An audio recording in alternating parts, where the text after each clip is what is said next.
Hello and welcome back to another installment in the long-running series Late Thoughts with Toxic. And today we're going to be talking about the upcoming film directed by Todd Phillips starring Joaquin Phoenix called Joker. Not the Joker, just Joker. And I'm going to be honest with you. I have no faith in this film whatsoever. And why is that? Well, it's not even just because I think Joker is like the third most interesting Batman villain, fourth most interesting Batman villain behind Scarecrow, Ra's al Ghul, and Bane. But again, there's been so much oversaturation regarding the character in recent years. He's in every game, he's in every show, he's in every movie interpretation, at least, in some form or another. And there's so many attempts to get him right while still changing very fundamental things about him from version to version. And it's not always working out. But of course, the answer is just keep doing it. Do it more. That doesn't make any sense. But two trailers have come out for this movie, and honestly, I think I would be so interested in it if it was just a Joaquin Phoenix movie about a guy who's super down on his luck. He's ultra depressed, something pushes him over the edge. He goes crazy and becomes a serial killer or a gang leader or something like that. I don't need it to necessarily be Joker, because in setting this movie in like the 70s, right, Bruce Wayne is a little baby boy. After The Killing Joke, it was canonized that Batman created the Joker by knocking him into the Ace Chemicals vat of whatever that is while he was the Red Hood.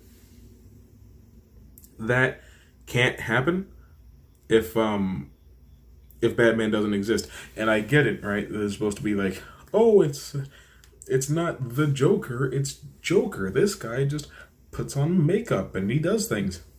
Heath Ledger already did that. Heath Ledger is already the Joker that we had that wasn't just a clown, but just wore that makeup because it was his gimmick, it was his shtick, it was the thing that he did.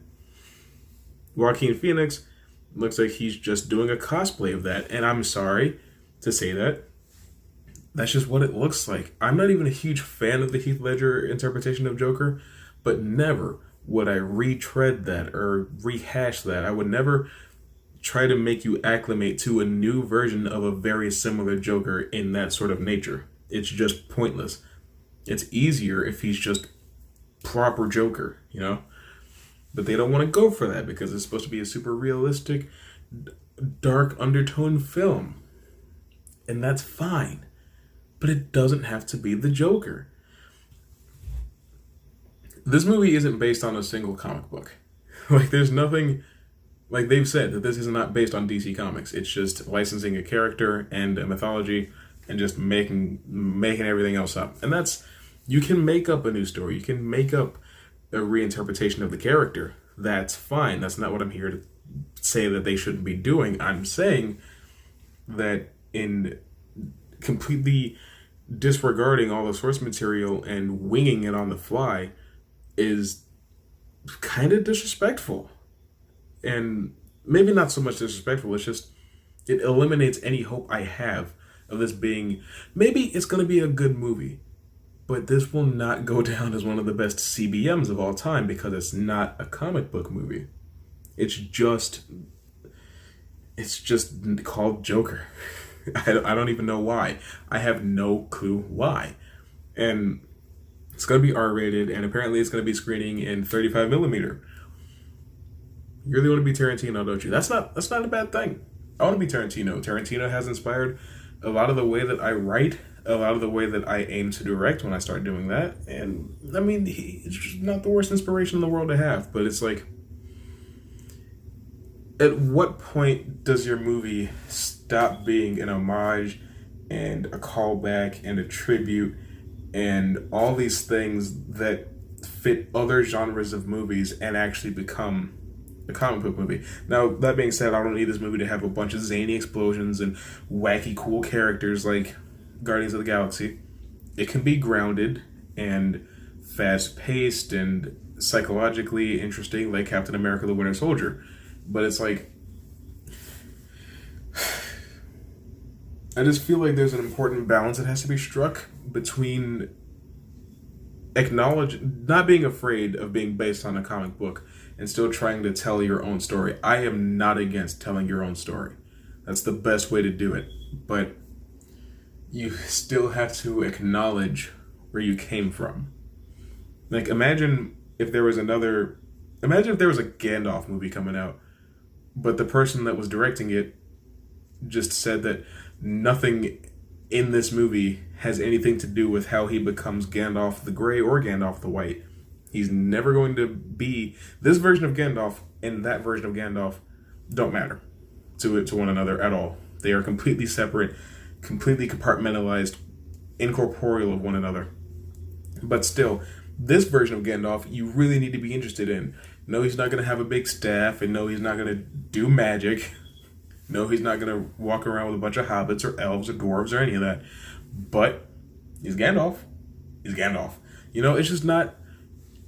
I don't find that personally appealing. You know, I don't think that you can really sell something by calling it something with full intention of delivering something else entirely. Overall, I do think this movie has potential to be enjoyable. I'm sure it'll even probably be either mid-range or it might even be number 10 in my top 10 best movies of the year. I don't think this is going to be a poorly made film. I just don't think this is going to be a good Joker movie, a good Batman universe movie, a good DC movie. I just don't see that happening. You know, Shazam wasn't just a good movie, it was a great DC movie because it was not ashamed of its roots of being a DC comic. Seems super simple. But Toxic, Venom was really entertaining at the very least, and it didn't have Spider-Man in it. You're right. I could get into how Venom and Joker are just different types of characters. You know, all it takes for Venom to exist is for a symbiote to get on a person. That's all it takes. But for Joker, all these things have to have already been going wrong in his life. He has to have been at the end of his rope, and then everything that he thought he was fighting for is taken from him when his wife dies. He's just miserable. He has nothing left to live for, and then along comes a bat and disfigures him for the rest of his life. So now he can't even have a normal life, or a relatively normal life, and it's all because Batman showed up and ruined everything. That's why he's attached to him the way that he is. If you remove Batman from the story, you remove one of the things that makes Joker the most interesting, and that is his fascination with Batman. Without that, he is nothing. All right? It took until, honestly, the first Batman movie for Joker to become a very interesting and appealing character of his own. And then, of course, you have the 90s series, and you have the Killing Joke graphic novel. All that stuff was huge and integral in making Joker the pop culture icon that he is. But if it weren't for Tim Burton reimagining him to be interesting and connect his story more personally with Batman, he just never would have happened that way. Never would have been interesting like that.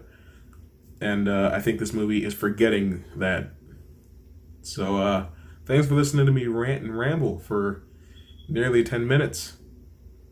I could have gone for an extra minute and a half and got those mid-rolls, but you know what?